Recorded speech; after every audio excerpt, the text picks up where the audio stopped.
Now, in the world of Zelda, there have always been some extremely powerful and big beings. However, in Breath of the Wild, they took this a step further, putting two giant creatures in the open world, the Hinox and Stone Talus. Both are mighty and powerful, towering over our hero Link. But what would happen if these two beings would fight each other? Who would win the fight? Well, let's find out.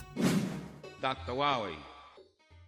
Now, as you can imagine, we are mostly going to look at the newest version of these enemies seen in Zelda Breath of the Wild. We will start off by looking at both of these creatures to find out what they can do and how a battle between them would look like. We will start off with the Hinox. They are Cyclops-like ogres that have an affinity for bombs and commonly use them as weapons against Link. They typically appear as muscle-bound, light-brown humanoids with a single eye and a ponytail. In most games, they are significantly weak to bombs and tend to charge, throw stuff at you like boulders and bombs, and just straight up try to hit you with their hands. In Breath of the Wild, they appear as bosses found in different locations across Hyrule, typically in a clearing, asleep. They are found in different colors who all have another strength level. They will use physical attacks such as swipes and punches and pull up nearby trees in order to toss them at Link. If the hero climbs out of their reach, the lesser variants will throw small boulders at him, while the black Hinox will use bomb barrels. Shooting an arrow at the eye will result in a monster being stunned and open to attacks until it recovers.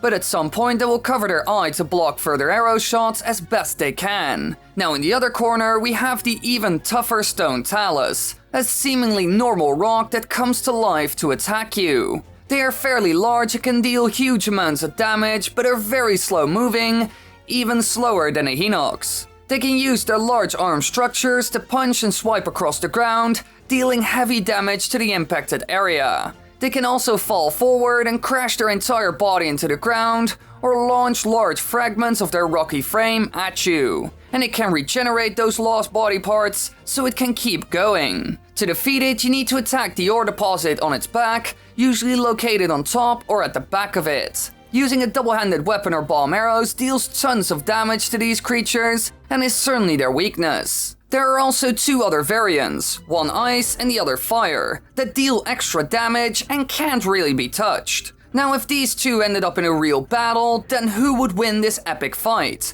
Well, in order to find out, we will look at a couple of things. Their strengths and weaknesses, stamina and attacks, and the overall tactics they use in a fight. Let's start with the first point. Here they can counter each other quite well, with both of them having strong points that put each other at a disadvantage. For example, the Hinox can use bombs. It has done so in a lot of different games, which is an amazing counter to the Stone Talus. You can blow up its limbs after all, making it impossible for the stone creature to quickly counterattack or throw limbs right away. This creates a huge problem for it and puts the Hinox in a good place. But it can regenerate those limbs, so it's not a permanent setback. However, if the ore deposit on its back is hit, then there's a bigger problem, because it will deal an insane amount of damage. But if he's hit anywhere else, then it won't really matter at all. He's unkillable when it comes to that. While the Hinox can be hit anywhere and will still receive damage. Besides that, the Stone Talus can more easily attack from a distance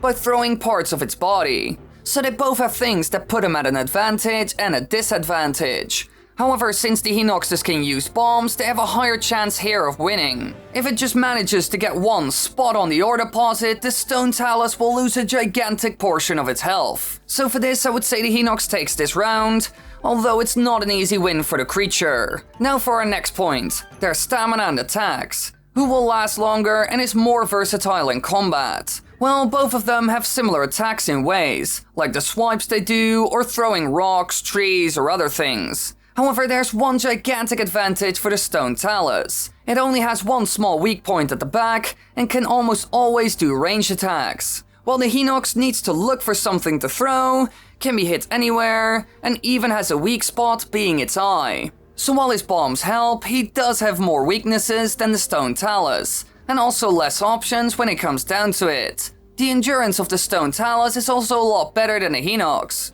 With it only having one spot that can take damage, it will probably survive a lot longer than its opponent. The stone golem can just throw rocks at his enemy from a distance and completely destroy it. Sadly enough though, he's on the slow side, which could give the Hinox a chance of hitting it in the back. However, with it being so clumsy and still quite slow as well, this chance is low. So the stone Talus is still in a good spot here. Because of that, I would say our favorite rock golem takes this round. He's just way more versatile and tough as stone. Now we get to the final point, that's also the most important for sure.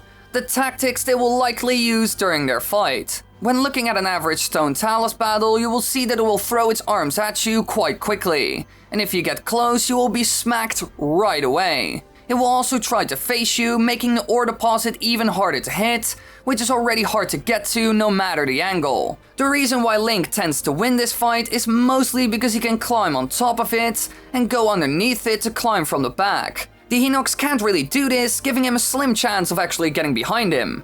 Heck, we don't even know if he would. Is this creature even smart enough to figure out what the thing on its back is, and that he should get behind it? And since he can't get on his back, the stone Talus will always be able to attack the Hinox, so yet again, making it harder for him to take down this stone giant. Another element that will be in the favor of our rock friend is the element of surprise. If a Hinox just walks past, it won't expect to get attacked out of nowhere. While the Hinox has nothing special that gives it any form of an advantage aside from the bombs it could possibly throw. Although it's really rare for it to do so. So the stone Talus wins this round again, making it our ultimate winner in the end. And keep in mind, I didn't even mention the other more powerful forms, because if those would join the fight, then the Hinox is in big trouble. The stone Talus would deal more damage, hitting it would hurt as well, and it could even freeze or burn its opponent. Clearly, the Hinox has no chance against it. No matter what happens, he will get damage, and has a small chance of actually hitting it. So, the stone Talus totally wins. Now let's hope we will actually see this fight someday in a Zelda game. Thanks for watching everybody, I hope you enjoyed. Hey, have you clicked subscribe yet? No, do so, and click the bell, and watch more videos. Yay!